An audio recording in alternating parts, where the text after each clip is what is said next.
All right, Shalom. First off, I want to give all praises to Yahweh Ba'Shem, Yahweh Shai, Ba'Shem Rakakwadash. Double honors to our apostles and elders, a great millstone, and Shalom to the Akim out there preaching his word in truth and sincerity. Mr. Brother Shamar coming back with another lesson. And I just wanted to speak about how, everything is just completely out of order here, as far as with Esau being in rulership. And by him being in rulership, it's just causing everything to be completely out of whack, and he's just doing nothing but destroying the earth and the people here, and you're seeing that by what's going on now. This whole situation is it's still being mentioned, at least online, with the Ohio train derailment, all those chemicals being in the air, and they're downplaying it, saying that it's not as bad as it really is. Meanwhile, over here in America, you got people just barely hanging on. You look at these people's spirits, man, they through out here, man. Are people on edge? Are they mad, road rage, ready to just lose it? And who do you have to blame for all of this? Esau, Edom. All right. This is Proverbs 29:2. It says, when the righteous are in authority, the people rejoice. But when the wicked bear rule, the people mourn. And you don't see anybody rejoicing right now. If anything, people are mourning right now, or they are like the worst they ever been. Because everything that's going on right now is the people are suffering. Here it is, everything supposed to be back open and back to normal. Biden and bragging about creating jobs and whatnot. But all these jobs that were so-called created, they're not helping the people survive.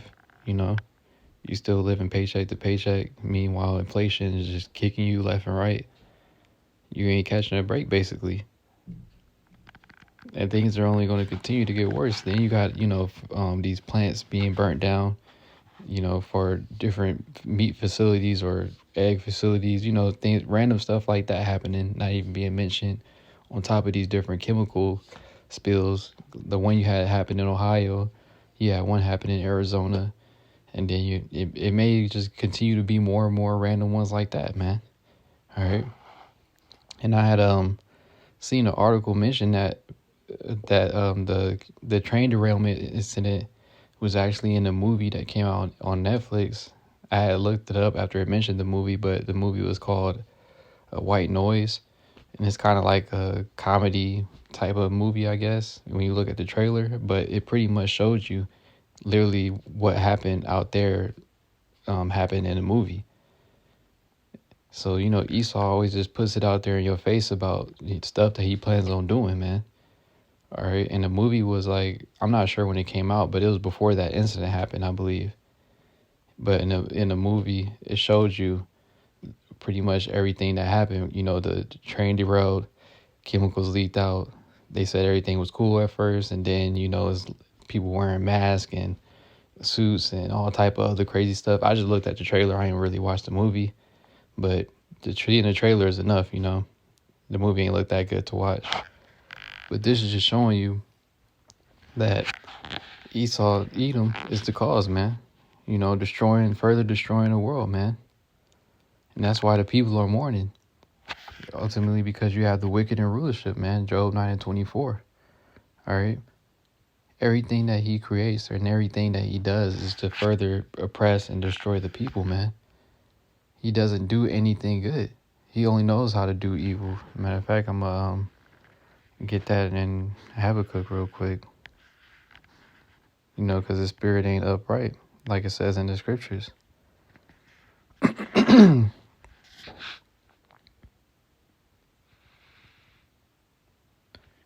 going to start at, I'm going to just start from the top and read down the points in verse 4. This Habakkuk 2:1, it says, I will stand upon my watch and set me upon the tower and will watch to see what he will say unto me and what I shall answer when I am reproved. And the Lord answered me and said, write the vision and make it plain upon tables that he may run that readeth it. And that's what we're doing, man, making it plain.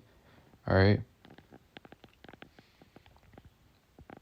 For the vision is yet for an appointed time, and at the end it shall speak and not lie. And that's what you see going on now, man. All right. it said at the end it shall speak, and you're seeing all these things taking place, man. All the prophecies like are right there to where they can happen at any moment, man. The major ones that we waiting for now is just World War III and that mark, man. And those two things are pretty much right there at the doorstep. If you're paying attention to what's going on and what's happening, all right, everyone knows it. Why is the doomsday clock the closest it's ever been to midnight? It keeps inching closer and closer, you know. It never once, as far as I know, it never once went backwards. It's only been moving closer and closer to midnight. Why is that? Because there is an appointed time. Just like there's an appointed time for the prophecies and all that happened, there's an appointed time for this kingdom to go down, man. And Esau knows that in the spirit. This place can only continue on so much longer. It has to come to an end at some point. And that's why he's trying to hurry up and push hard with all his agenda and everything else, man. All right. But continuing on, it says, for the vision is yet for an appointed time, but at the end it shall speak and not lie. Though it tarry, wait for it, because it will surely come. It will not tarry. And these things aren't tarrying anymore, man. We already said, you know, through the spirit was already saying, like, after the lockdowns and stuff happened, when things opened up, it wasn't no going back to how things used to be. And you see that, man. They talking about inflation's gonna go away.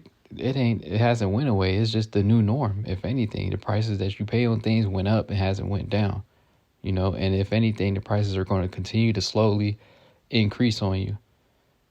And it's going to be hurting the people more and more to where they ain't going to be able to afford nothing. Then you got to be more dependent upon E. And when you more and more dependent upon him, then what? You're going to have to be subject to whatever he tells you to do in order to receive that help, man. And that's the type of situation he wants you to be in. All right. Why you think they can say the little quote they say on WEF about you shall own nothing and be happy? Because you're literally not even going to be able to afford to own anything. The type of system they want to have in place, you only have what they allow you to have, and then you learn to be happy about that. But continuing on, in verse 4, it says, behold, his soul which is lifted up is not upright in him, but the just shall live by his faith. And that's right, man. His soul isn't upright that's in him, man. He only know how to do evil, you know.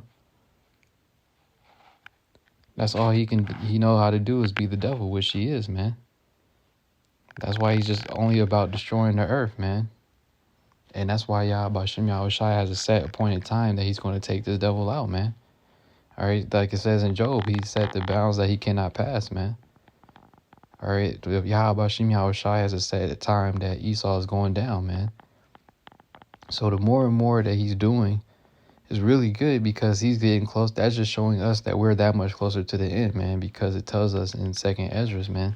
You know, I'm going to grab that real quick, too.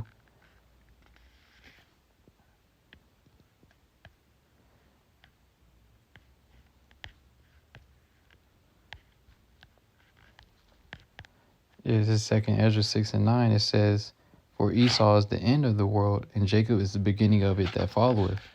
So Esau is literally bringing the end of the world, man. All right. But Yahushua has set him up to play that character, to play that part, to be the person that's bringing the destruction of the world, man. Because look at the earth. It's literally being destroyed more and more as time goes on because who's in rulership? Esau, Edom.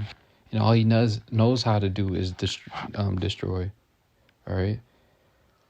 For like it says, you know, Esau is the end of the world and Jacob is the beginning of it that followeth. So the closer we're getting to this place being destroyed and out of here, hey, the closer we're being to our kingdom being established, man. You know, that's the balance. That's the good to the bad. You know, it's not a bad. It's good both ways. You know, this place being destroyed, so our kingdom may be established, man. That new earth wherein dwelleth righteousness, like it speaks about in 2nd Peter's, I believe. Because in this world, it ain't no righteousness here. It ain't no so-called justice here, man. Everything's completely wicked and out of order, man, and unjust. All right. That's why this place has to go, man. Yet it's going to go at that appointed time, like the scriptures say, man. And Esau's going to be the one that brings that makes it happen. He's going to be the one in rulership when it happens, all right? That's how you know who Esau Edom is, man. All right, it's you so-called white people, man. You're the only ones who have the control of the whole earth, who's calling the shots, all right? Chiefly Amalek, you know? Y'all the ones who calling the shots, who making these things happen, who pulling the strings behind the scenes, man. All right? Causing all the people of the world to suffer, causing all this mischief and confusion to go on in Babylon, man. And these other nations, they see that. And that's why they're going to rise up against you. All right? And it's an appointed time, like I said, for all this to play out. Yet we know that we're at that time, man. All right? Where it could literally happen at any day. Like I said, the doomsday clock is the closest it's ever been to midnight. And it's never went back. All right? It's only always moved closer and closer. Which is the spirit, you know, spiritual as far as like showing you that we're that much closer to this place being destroyed, man. All right, because ultimately this place is going to be destroyed, and that's what the doomsday clock is for. About the doom of Babylon, man, being destroyed, and that's going to come sooner than later, man. All right. Hey, so with that, you know, I'm gonna wrap up and give all praises again to Yahweh Ba'ashem, Yahweh Shai, Ba'ashem Rakakwadash. Double honors to our apostles and elders, great millstone. And Shalom to the Akim out there preaching his word in truth and sincerity. Shalom.